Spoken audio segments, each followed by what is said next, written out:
Congress refused to fund a wall, so the president announced today that he plans to send the military to guard America's border with Mexico.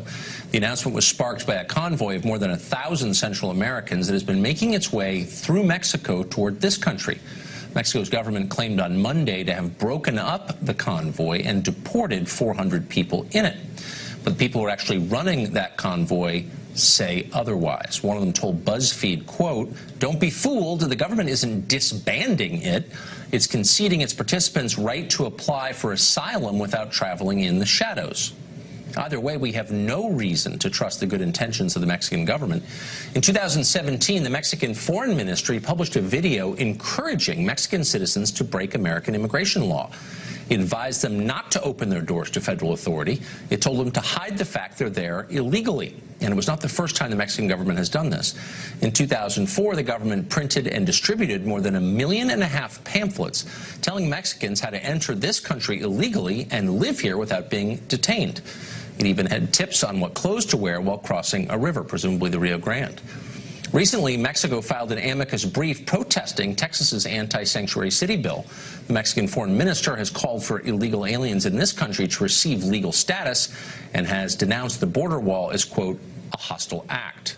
Hostile? Mexico is the hostile power here.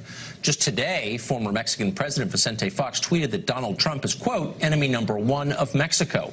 He then retweeted someone else who suggested that if a dispute does happen, Trump will, quote, probably give back the state of California. The implication, of course, is that Mexico really owns California.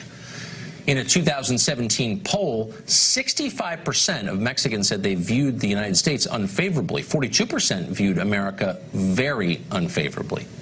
None of this should be confusing or a surprise. Rather than fix its own problems, which are serious, the Mexican government instead imports them north to this country. It gets angry if we even hinder that process in any way. Mexico is, in fact, using the United States as an outlet for its poor. It's using our government as its welfare system. Democratic Senator Dianne Feinstein said that out loud back in 1993. She wouldn't say it today, but it's still true. Mexicans in this country sent home more than $26 billion in the first 11 months of 2017, the highest amount ever.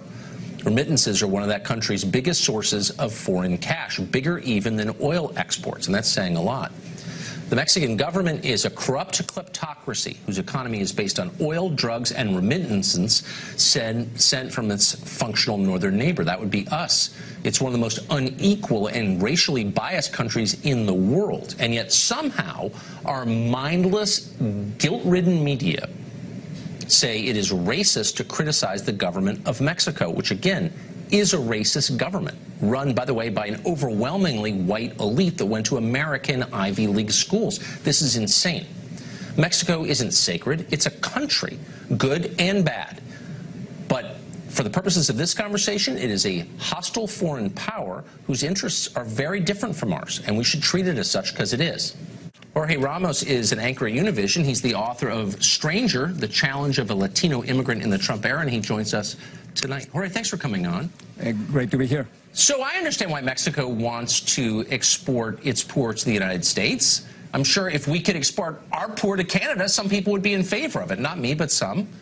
But what I don't understand is why America is denounced as racist for not wanting that. Why is it racist to say it's our border, we determine who comes here?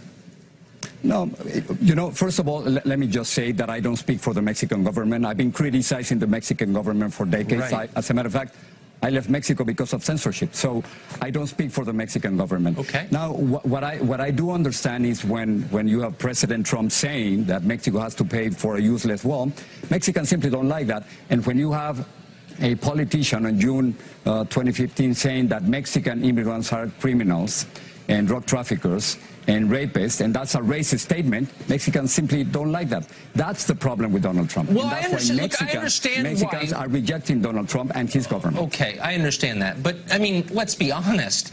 If you were to do an actual measure of racism, Mexico is a far more racist country than the United States. I mean, the last 4 presidents have all been white people who went to Harvard or Yale. It's a totally unequal society. It's not the most unequal in the world. I'm not attacking it. But I'm just saying, for the Mexican government to turn around and say, oh, you're racist. There's a lot of discrimination in Mexico. I know there is. There's a lot of discrimination in Mexico. There's no question about it. I don't want to attack Mexico. I just think a little perspective is in order here.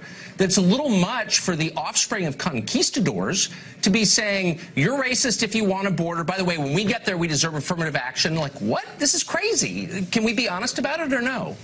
I think we can be honest about it. And yet there's discrimination here in the United States, and there's also discrimination in Mexico. Absolutely.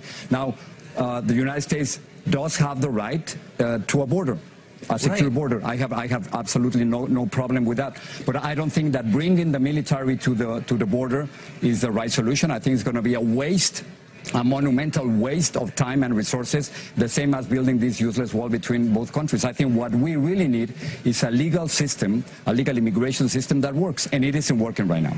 Okay, so there's no doubt it's not working, but what you're saying is we need to just legalize everyone who snuck in. How about you say the United States has a right to say, you know, we've got a lot of low-skilled workers already. Automation is eliminating their jobs. We don't want any more. How about that? And maybe Mexico should stop allowing hundreds of thousands of Central Americans to cross the length of 2,500 miles of its country into the U.S. Maybe Mexico could help and we wouldn't need a wall. Why is that a crazy idea? Well, I think there are 2 points right here, Tucker. One has to do with the fact that many undocumented immigrants are here in the United States because of us. They're doing many of the jobs that we don't want to do. So that's 1 point, and that's why I think we have the responsibility to legalize them, 11 million of them. Now, talking about Central Americans crossing from Mexico to the United States, I think finally the United States and Donald Trump, they realized that they need Mexico to control immigration. Maybe this is Mexico's bargaining chip.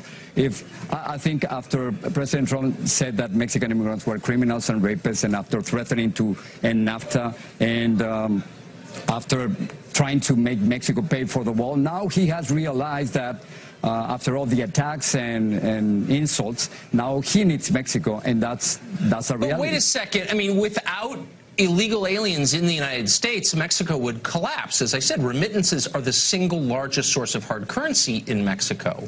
And so can we just be probably not more than fentanyl or cocaine. That's probably number one, but we don't have the exact numbers on that. But why can't we be honest and say Mexico wouldn't exist without sending its poor here, and we should call on them to do something to control the border, and if they don't, why wouldn't we build a wall? I don't understand. Where's their obligation in this? You don't mention I wouldn't say Mexico wouldn't exist. As a matter of fact, Mexico existed before the United States. So that's a completely different story. And then remittances are incredibly important to the Mexican economy, but also you have to remember that there are many other resources. Tourism and oil are incredibly important. So I agree. It is not that Mexico would not exist. It's not that Mexico wouldn't exist without the United States. That's absolutely false. No, but because the point, look, and actually this is America's fault, I do think, to a small degree, is we spend an awful lot of time trying to improve countries across the globe, but not enough paying attention to Latin America. This is a problem because the Mexican government is dysfunctional and its leaders steal the money and leave and have houses in Switzerland. So why don't you and people like you and me too put pressure on the Mexican government to serve its own people, and then maybe they wouldn't have to send 11 million people here to send money. I do agree with you. I do agree with you on that. I've been criticizing the Mexican government for corruption more than and I've said this government with Enrique Peña Nieto, more than 100,000 people would have been killed just in this government. So that's something that we cannot stand. And what I'm noticing right now is by having Donald Trump criticizing Mexico and Mexicans, now it seems that he's helping the most anti-Trump candidate to go ahead in the next elections that we're going to have on July the 1st. I mean, elections that I think you're voting in, by the way, since you're a dual citizen. I am. But can we disagree on this point?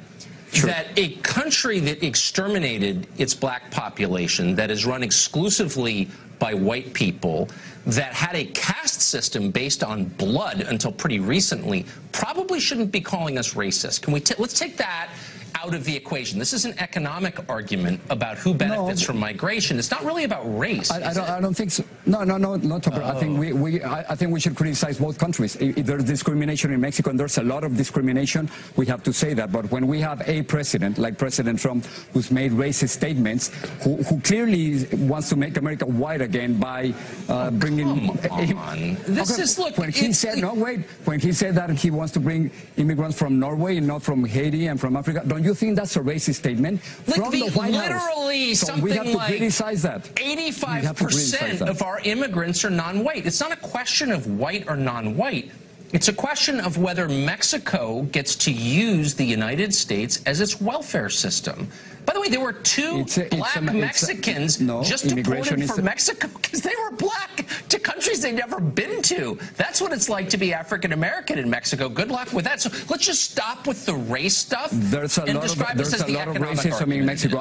There's a lot of racism in Mexico, but immigration is simply a matter of supply and demand, and we have to understand it's an economic phenomenon. I agree. I totally agree with that. So let's drop the moral cudgel of race so we can have a rational adult conversation about this rather than muddying it with this college student nonsense about identity politics. That would be my hope. Anyway, thank you very much, Jorge. I appreciate your coming on.